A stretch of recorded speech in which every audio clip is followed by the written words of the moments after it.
Dracula's Guest.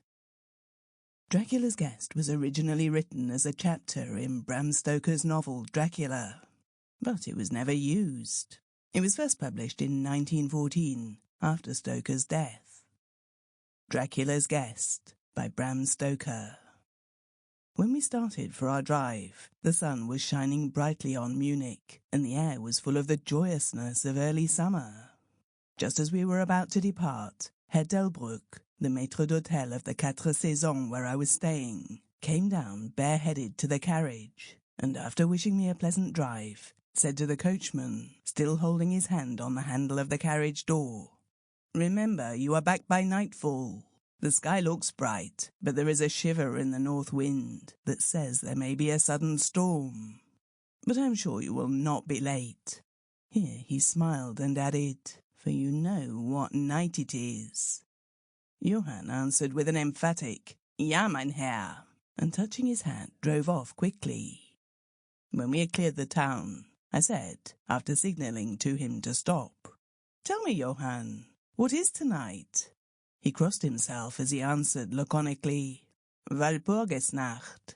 Then he took out his watch, a great old-fashioned German silver thing, as big as a turnip, and looked at it, with his eyebrows gathered together, and a little impatient shrug of the shoulders. I realized that this was his way of respectfully protesting against the unnecessary delay, and sank back in the carriage, merely motioning him to proceed. He started off rapidly as if to make up for lost time.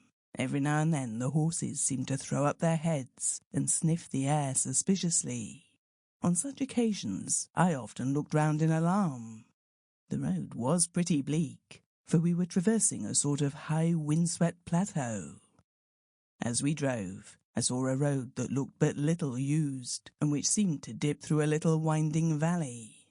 It looked so inviting that even at the risk of offending him I called Johann to stop, and when he had pulled up, I told him I would like to drive down that road. He made all sorts of excuses, and frequently crossed himself as he spoke. This somewhat piqued my curiosity, so I asked him various questions. He answered fencingly, and repeatedly looked at his watch in protest. Finally I said, "Well, Johann, I want to go down this road. I shall not ask you to come unless you like, but tell me why you do not like to go. That is all I ask." For answer, he seemed to throw himself off the box, so quickly did he reach the ground. Then he stretched out his hands appealingly to me, and implored me not to go. There was just... Sample complete. Ready to continue?